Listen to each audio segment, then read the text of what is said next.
কর্তৃক মনোনীত প্রার্থী গফরগাঁওয়ের সংগ্রামী নেতা আমাদের গফরগাঁও শাখার সংগ্রামী সাধারণ সম্পাদক হযরত মাওলানা ইলিয়াস আহমদ ফরাজি দামাত বরকাতুহুম।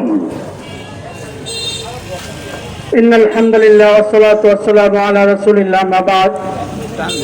আলোচনা তেমন বিশেষ কোনো প্রয়োজন মনে করি না। আমাদের আজকে যেই 5 দফা দাবিতে বিক্ষোভ সমাবেশ অনুষ্ঠিত হয়েছে, আগত সকলকে ধন্যবাদ এবং মোবারকবাদ জানাচ্ছি। বিশেষভাবে আজকের এই 5 দফা দাবি সরকারের প্রতি উদাত্ত আহ্বান রাখছি যেন অনতিবিলম্বে এই 5 দফা দাবি মেনে নেওয়া হয়। কারণ এই 5 দফা দাবি এই বাংলার তৌহিদি জনতার দাবি। এই 5 দফা দাবির সাথে আমাদের খেলাফত মজলিস শুধু নয়, খেলাফত মজলিস চিন্তা ভাবনা করে এই 5 দফা দাবি দিয়েছে দেশ ও জনগণের স্বার্থে। যদি এই 5 দফা দাবি বাস্তবায়ন না হয় তাহলে আগামী দিনে এই দেশ একটি মহা সংকটে পতিত হবে। আমরা চাই না, বাংলাদেশ খেলাফত মজলিস চাই না যে এই দেশ আবারও সংকটাপন্ন হোক। এই দেশ একটি শান্তি শৃঙ্খলাবদ্ধভাবে সকলের অংশগ্রহণের ভিত্তিতে যেন আগামী নির্বাচন অনুষ্ঠিত হয়, সরকারের প্রতি সেই আহ্বান রাখছি যেন সরকার একটি ফিল্ড পেইন নির্বাচন তৈরি করে তারপর নির্বাচন দেয়। অন্যথায় এই নির্বাচনের মাধ্যমে আবারও স্বৈরাচার ফিরে আসবে, আবারও ভারতের দালালি দাবিদারি সরকার ফিরে আসবে। আমরা চাই না, এই দেশের জনগণ চাই না কোন দেশের দাবিদারি সরকার আসুক।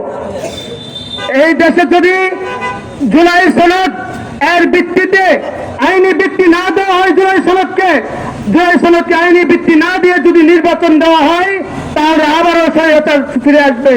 এই দেশের জনগণ আবারও চাই না স্বৈরাচার কোন সরকার আসুক। এই দেশের জনগণ চাই না কোন চাঁদাবাজ সরকার আসুক। এই দেশের জনগণ চাই না কোন ধরনের জুলুম শাসক আবারও আসুক। তাই এই সরকারের প্রতি আহ্বান যেন অনতিবিলম্বে এই 5 দফা দাবি মেনে নিয়ে আগামীতে নির্বাচন এবং জুলাই সনদ বাস্তবায়ন এবং স্বৈরাচারের দূষর বিগত সময়ে স্বৈরাচার যেই আওয়ামী সরকার যেই নির্বাচন দিয়েছিল, এই নির্বাচনের অন্যতম সহযোগী জাতীয় পার্টি সহ 14 দলের রাজনীতি বন্ধ করতে হবে, নিষিদ্ধ করতে হবে। যদি এই 14 দলের রাজনীতি নিষিদ্ধ না করা হয় তাহলে ফ্যাসিবাদী সরকারের দূষররা তাদের মাথার উপরে ভোট দিয়ে, তাদের ঘাড়ের উপরে ভোট দিয়ে আবার আমাদের উপর সওয়ার হবে।